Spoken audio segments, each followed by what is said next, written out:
Batman, Superman, World's Finest, 46, Mark Waid writing with Adrian Gutierrez on the art. So last issue had Lex and Joker fused together into some stupid being.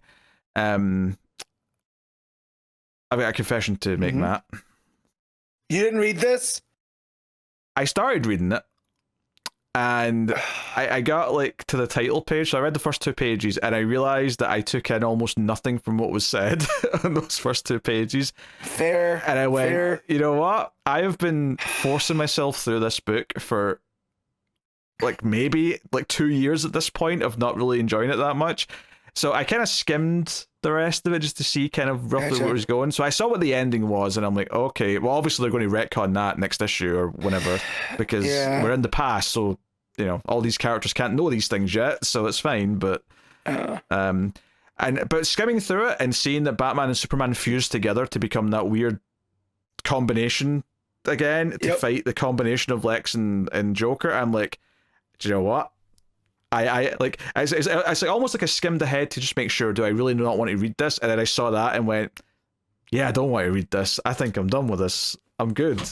Yeah, you're smarter than me. Because this is the issue that I actually did not like.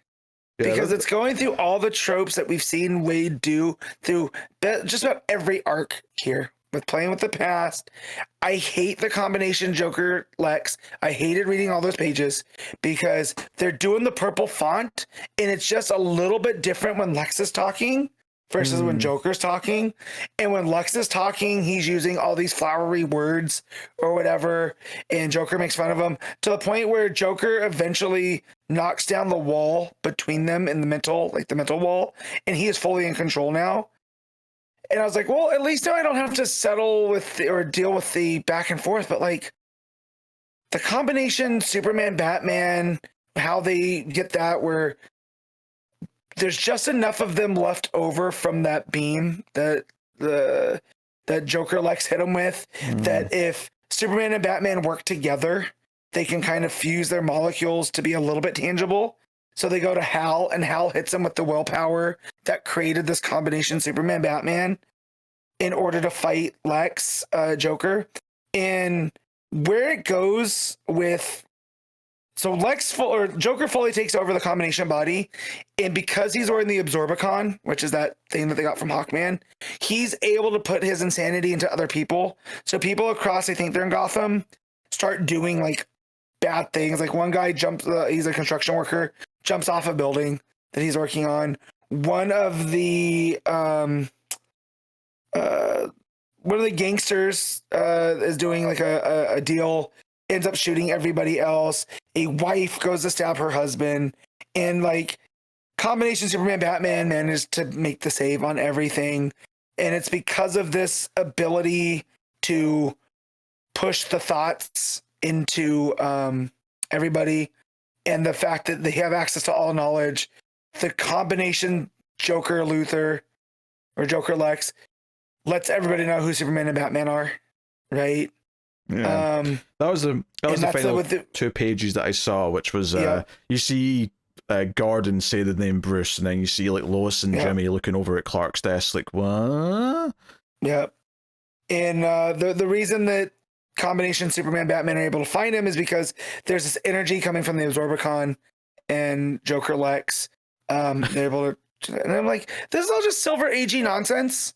None of this stuff, like, not that every book has to matter, right? But I saw someone online talking about like, it feels now that a lot of people read comics to try to almost like finish a Wikipedia article, right? Where they have to know everything about every character. And sometimes I'm guilty of that, right? Like I feel like sometimes I need to read all the Superman stories, right? And that this person was arguing, and I forget who it was. So if it was somebody I know, I apologize. But they're not reading stuff to feel things. And I feel like that lands here especially because the only thing this makes me feel is tired. And I love Mark Waid. He's a very nice human. I've met him a couple times. I know he loves these characters as much as I do. And I go into reading an issue thinking like, hey, we're going to get some fun things. and we just don't. I get, like, again, this was tiring, and I had to slog through it, and I don't feel like a Mark Waid Superman Batman book with Gutierrez art should be something that I should be slogging through. You know, it should be something that I actively anticipate, and it just hasn't been for a while, and that bums me out, and it makes me upset. It actually makes me kind of angry. You know, I saw the word Absorbicon in like page 2, and I'm like, what are we doing? And then it was like, you know what? I think this is what did it. After like probably 20 plus issues of being kind of lukewarm to like annoyed at reading this book, it was Lex Joker fusing together that made me go, you know what? I think I can just not read this anymore. And I think I don't have to read it just because Wade's name's on it. I mean, he's still doing good books. Action Comics is pretty damn good. Batman and Robin Year One was fantastic.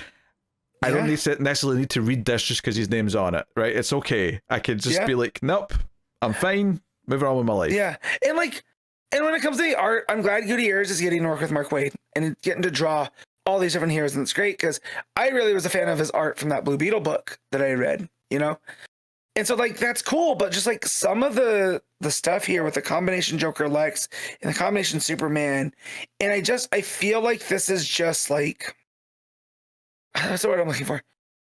It's all just like, it looks cool, but it's all filler, right? Like, it's all just fluff here, and there's not a lot of like, it's almost, I feel like, a waste of Gutierrez's talents of like, that Blue Beetle book was funny because of the expressions and the layouts and a lot of the different things that was going on. And here it's just one action sequence after action sequence after action sequence. And again, it looks good, but I feel like I'm missing that feeling. Like there's no weight. It doesn't mean to any anything of this. If it's just action sequence after action sequence. You know, there's no weight to any of the emotions for anything. And I just feel like because it's the past, right? But we know none of this is going to stick. Like, no one knows who Superman and Batman are, let alone Gordon and you know, Lois does by now. It's because they're married. But, right, like, none of the stuff's going to stick. So, again, none of it matters, and there's no weight to it. So, I mean, it's not like you can't tell us. I mean, Batman and Robin Year One is literally a story set in the past, but everything has weight because it's about tapping into how that relationship with those two characters starts and giving you a compelling story with villains and all the rest of it. You know, there's things to explore that are interesting, but I feel like this book hasn't really explored that much, honestly, in like 50 issues, because it's primarily just him playing with his toys. He's like, hey, I've got Superman, Batman, I've got these other villains, I'm going to smash them together, and that's what the book's been. And that's literally what he does in this issue. He literally smashes them together. Right? Like, you know, I mean, we got a new book starting soon, both like a whole line of Vertigo books, the whole batch of new issue ones. You know what? A couple things could be doing with getting trimmed, and this is right on the tippy top of that list. Yeah. It really messed with me that the KO issue had more weight, right? The fighting than this did. A book written by Mark Waid about two really great characters. And so that was definitely a weird feeling this week. So I think I don't care how this route winds up. I feel like I'm done after the Bizarro arc, after the Eclipso arc. Yeah, the Bizarro arc and everything like slog. Yeah, and the high points. Maybe if we get back to Robin and Supergirl, because those have really been the high points. Yeah, that one issue really stood out as being really good, actually. Yeah, but you know. Maybe I'll pop back in for those, but I think I'm done because that's what I came to. So it was weird that you just had you're like, you know what, 2 pages in. It took me the whole issue to be like, I don't want to do this no more. I'm tired, man. So and that's, again, that sucks because of what I feel like the book could be. But like you said, there's other stuff coming out and we're going to be weighed down. So there's a good chance this would fall to the wayside regardless. Well, we're one weighed down now. Hey. Oddly, it's weird that Waid has no weight. All right, okay. Nice try. This is so yeah, what were you rating the book at all?